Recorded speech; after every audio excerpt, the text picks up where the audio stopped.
నమస్తే సుధీర్ సార్. నమస్కారం. OC students ఎవరైతే ఉంటారో మాకు జాబ్స్ రావు అని చెప్తూ ఉంటారు. ఇది ఎప్పటి నుంచో వస్తుంది, బట్ ఈ మధ్య ఇంకా ఎక్కువైందని చెప్పొచ్చు సార్.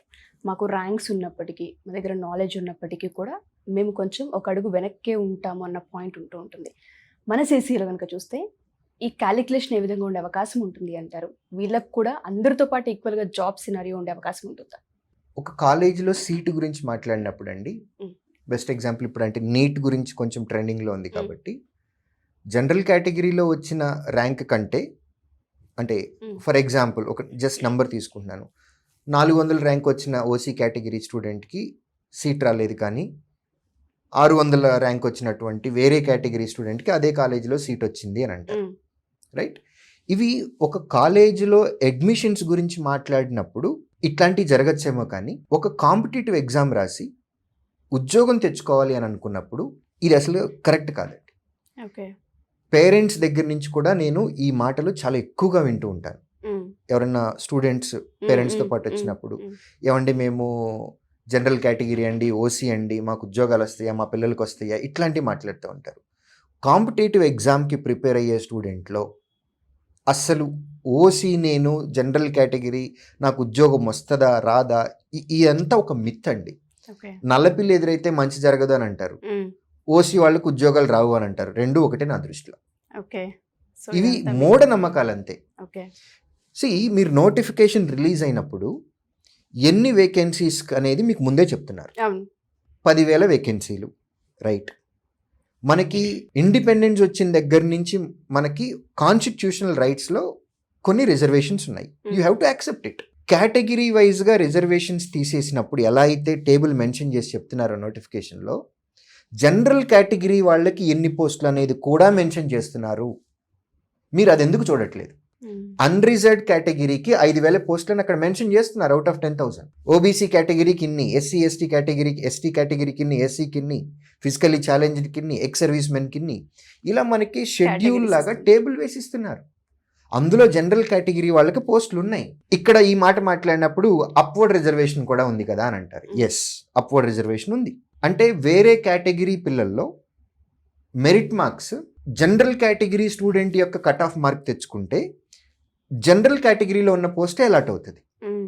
బట్ ఈ కేసు మొత్తం మీద ఒక 10% వేకెన్సీస్ పోతాయి. హార్డ్లీ 10%. జనరల్ కేటగిరీకి అలాట్ అయిన వాటిల్లో నుంచి అప్వర్డ్ రిజర్వేషన్ ద్వారా పోయేటటువంటి వేకెన్సీలు మ్యాక్సిమం సైడ్ ఆఫ్ 10%. నాది కాంపిటేటివ్ ఎగ్జామ్లో ఇది 21వ సంవత్సరం అండి. నేను స్ట్రాంగ్గా చెప్తున్నాను, ఇది ఒక మిత్ మాత్రమే, మూఢనమ్మకం మాత్రమే. పేరెంట్స్ తెలిసి తెలియక హాఫ్ నాలెడ్జ్ ఇన్ఫర్మేషన్ తోటి పిల్లలకి డైరెక్ట్గా చెప్తున్నారు, మనం ఓసీలు, మన జనరల్ కేటగిరీ, మనకి రిజర్వేషన్ లేదు, మనకు ఉద్యోగాలు రావు అని. దయచేసి ఇట్లాంటి మూఢనమ్మకాలని నెక్స్ట్ జనరేషన్ మీద రుద్ది వాళ్ళ జీవితాలని మీరు నాశనం చెయ్యొద్దు. జనరల్ కేటగిరీకి నోటిఫికేషన్లో ఉద్యోగాలు ఇస్తున్నారు, అది మీ పిల్లలు కాకపోతే ఇంకొక పిల్లలకు వస్తాయి. జనరల్ కేటగిరీలో ఉన్న వాళ్ళకి మాత్రమే ఆ పోస్టులు. అప్వర్డ్ రిజర్వేషన్ ద్వారా హార్డ్లీ 10% నిండిపోయేది. కాబట్టి ఇట్లాంటివి నమ్మకండి. ఇప్పుడు మీరు చెప్తున్నారు కాబట్టి సినారీ అడుగుతూ ఉన్నాను సార్. ప్రజెంట్ సిచ్యుయేషన్లో స్టూడెంట్స్ స్టిల్ మన దగ్గర జాయిన్ అయిన పిల్లల్లో ఈ పర్సంటేజ్ ఎంతవరకు ఉంది సార్? అంటే ఓసీ వాళ్ళకి ట్రై చేసినా రాకపోవడం అన్న పాయింట్ ఎక్కడో ఉంటుంది కదా, మీ వరకు ప్రాక్టికల్గా వచ్చడిన స్టూడెంట్స్ కానివ్వండి, మన దగ్గర సీసీలో కానివ్వండి, ఎంతవరకు ఉంది ఈ కంపారిజన్?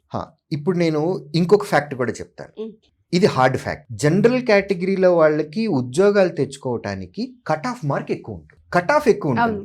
ఇప్పుడు వేకెన్సీస్ అనేవి కేటగిరీ వైజ్గా మనకి అలాట్ చేసినప్పుడు జనరల్ కేటగిరీలో అభ్యర్థులు ఎవరైతే ఎగ్జామ్ రాశారో వాళ్ళల్లో మెరిట్ లిస్ట్ తీస్తారు.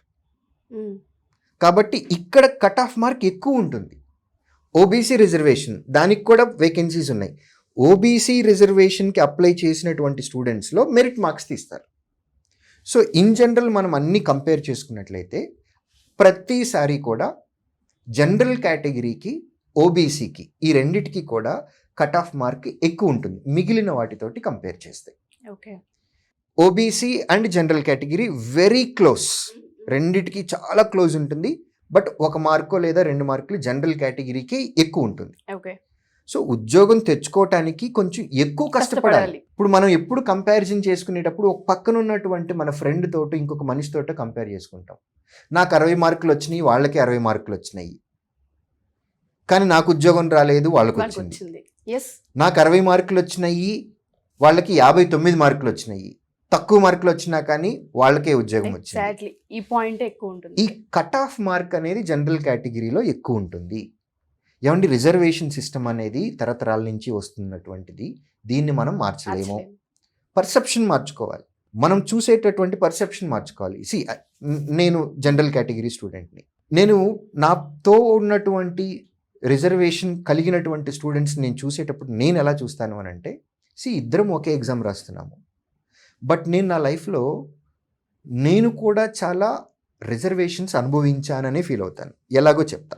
ఫర్ ఎగ్జాంపుల్, నేను ఇంగ్లీష్ మీడియం కాన్వెంట్స్లో చదివానండి. ఇంటర్మీడియట్ కూడా మా ఊరు దాటి పక్కన ఒక హైదరాబాద్ లేదా విజయవాడ, విశాఖపట్నం ఉండేటటువంటి ఒక మహానగరంకి వెళ్ళి అక్కడ హాస్టల్లో ఉండి చదువుకున్నాను.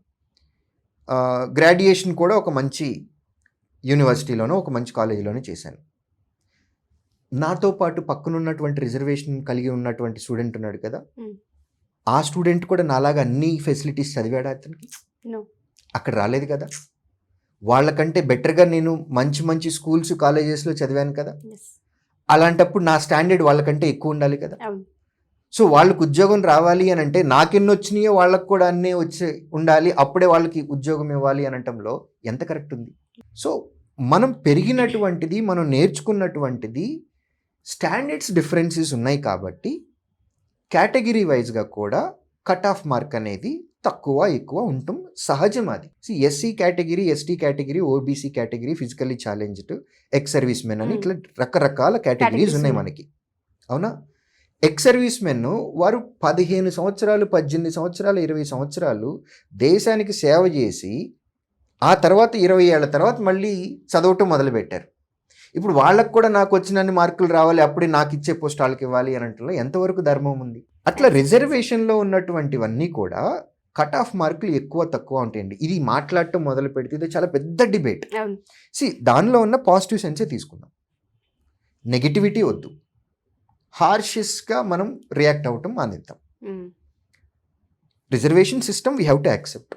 మన కాన్స్టిట్యూషన్ రైట్ అది. జనరల్ కేటగిరీలో ఉద్యోగం తెచ్చుకోవాలి అని అంటే 2-3 మార్కులు ఎక్కువ తెచ్చుకోవాల్సిందే. దానికి తగ్గట్టుగా ప్రిపేర్ అవ్వండి, అంతే తప్ప ఉద్యోగాలు రావు అని చెప్పి వెనక్కి అడుగు వేయకండి. అసలు యుద్ధమే చేయటం మొదలు పెట్టడం లేదు.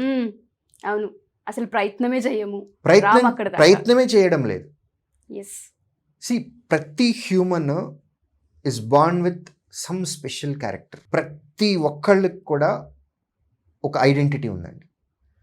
మన పేరెంట్స్ మిమ్మల్ని మహారాణిలాగా చూడాలనుకుంటారు, నన్ను రాజులాగా చూడాలనుకుంటారు. ప్రతి పేరెంట్ వాళ్ళ కొడుకు కూతుర్ని అలాగే చూడాలి, కింగ్ అండ్ క్వీన్ లాగా చూడాలి అని అనుకుంటారు. అలా అంత మాత్రాన వాళ్ళు ఒక సామ్రాజ్యాన్ని క్రియేట్ చేసి మీకు నాకు అప్పచెప్పడం లేదు. మనల్ని పుట్టించారు, మన నీడ్స్ ఇచ్చారు, యుద్ధం చేయమని మనల్ని మార్కెట్లోకి పంపుతున్నారు.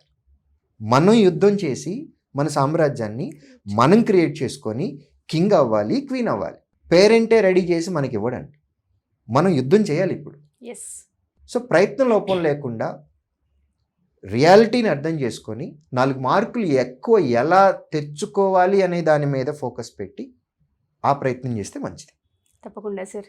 సో మీరు చెప్పిన ఒక వర్డ్ నాకు బాగా నచ్చింది, ఏంటంటే పర్సెప్షన్.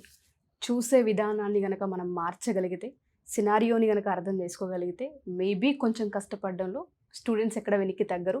అండ్ ఆ పేరెంట్స్ కూడా ఆ మూఢనమ్మకాన్ని, ఆ మిత్ని తీసేయాలని కోరుకుందాం. Wonderful explanation, no words. Thank you sir, thank you so much. Thank you.